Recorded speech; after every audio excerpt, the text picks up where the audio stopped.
Cover Killer Nation's favorite albums, episode number 3, which talked about albums from the year 2006.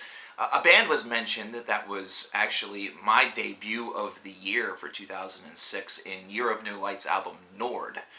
Now, while speaking about this group, which is a post-rock, well, more of a post-metal project from France, I decided that it would be a good idea to list a couple of bands that sort of sufficed within the genre at that time.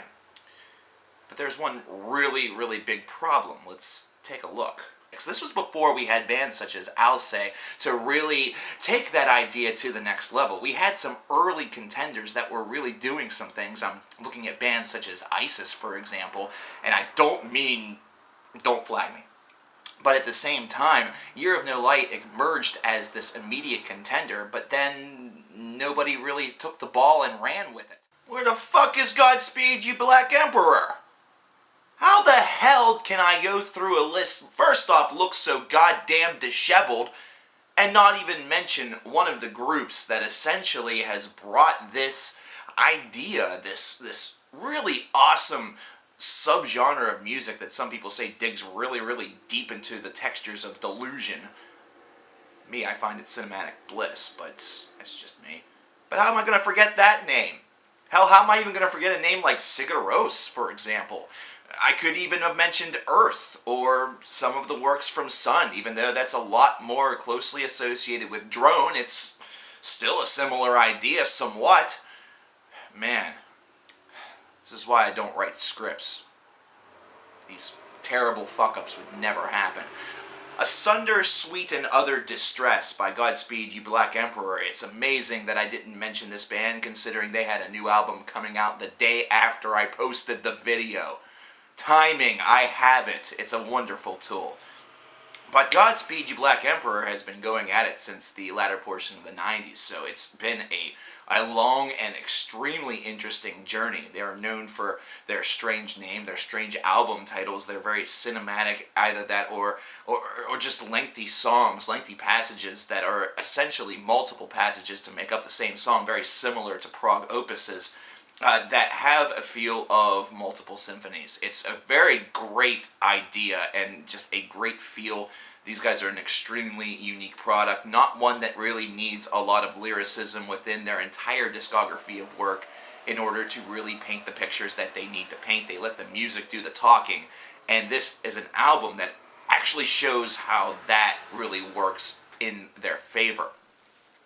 This is a very hard-edged album. It feels very divided between the two bookends that you get that are both above 10 minutes in length, which, by the way, is nothing all of that surprising for a Godspeed, You Black Emperor album. So if you think that this is lengthy, some of the other albums contain even lengthier opuses. The band just may not be for you. Either that, or you just need to stop taking Ritalin for a little while.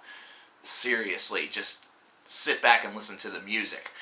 But these two are a little bit more in the way of the post-metal or the post-rock idea that is presented. And I say post-metal because there is some hard edge to this. This is not one that feels like it's kind of buoyed to just one side of the subgenre, even if you want to put them in some sort of subgenre box to begin with. I love the fact that this stuff sounds very much like it could be input into an episode of a television show, or it could be used in an independent film in order to really accent the emotion or accent a scene in order to really make a painted picture that's on screen, get a secondary dynamic through the sound, and it all could be done without characters having to speak a certain or a single word, or perhaps without them even moving.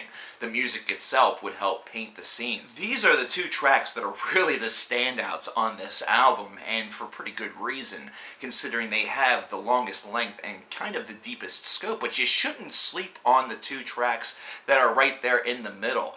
Lamb's Breath really paints a very almost droney landscape, which is an element of Godspeed, You Black Emperor sound, which has kind of come in a little bit more recently, but has always kind of been there. I just don't know if people really wanted to throw that term out there at the time in which we started to first hear a couple of the musings of the Droneverse within Godspeed's sound.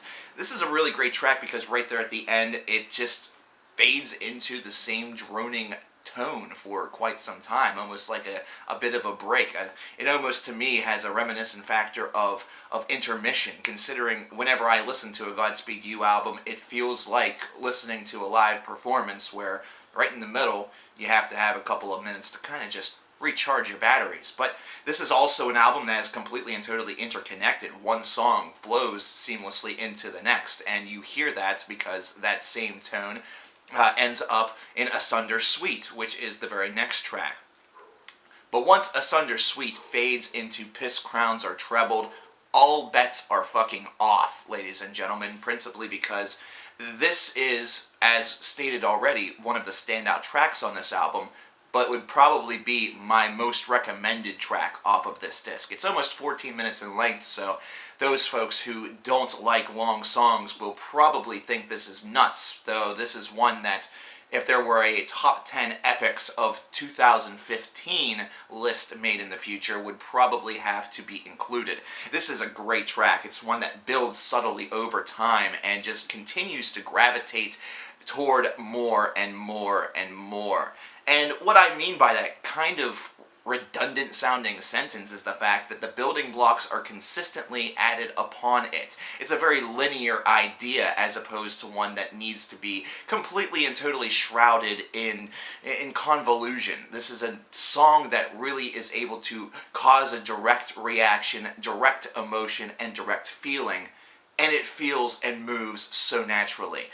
It's a great track. It's one that I, like I said, highly recommend off of this disc if you only happen to listen to one of the 4 tracks. Listen to Piss Crowns Are Trebled.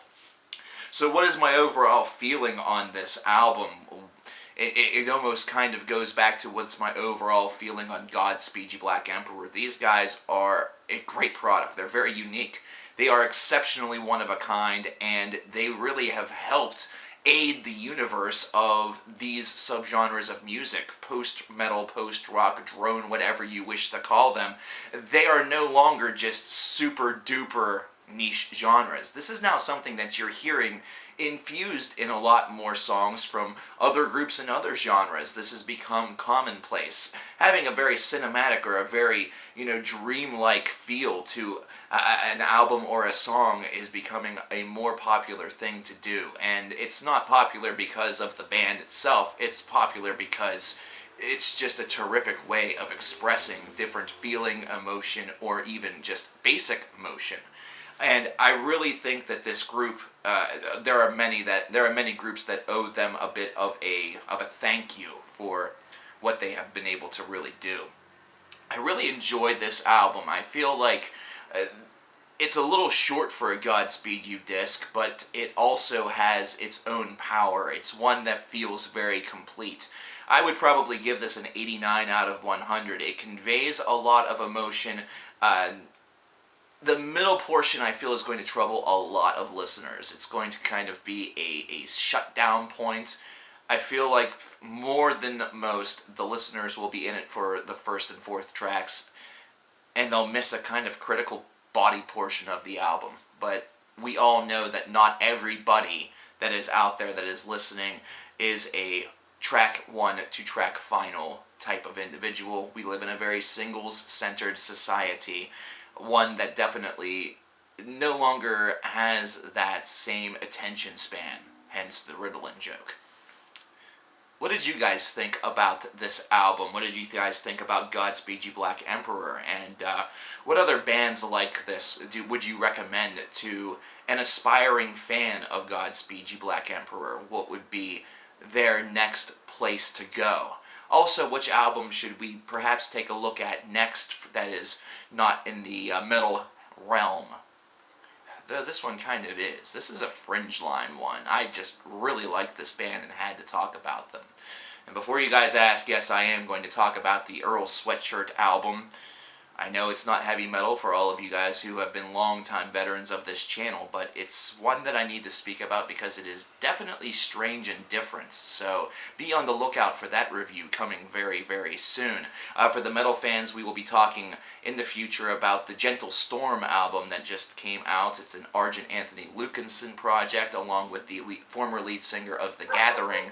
And we will also be looking at the new Nightwish album very soon as well, so subscribe to the channel and definitely like and comment this video because we have great things that are happening all the time. We'll have a new 10 songs that you may not know about coming on Friday, which is 2 days rather from today, and we of course still have the Music Madness tournament that's going on. It's about to reach the Final Four tomorrow. So definitely check all of that out, and I will talk to you guys later. Thank you, and good night.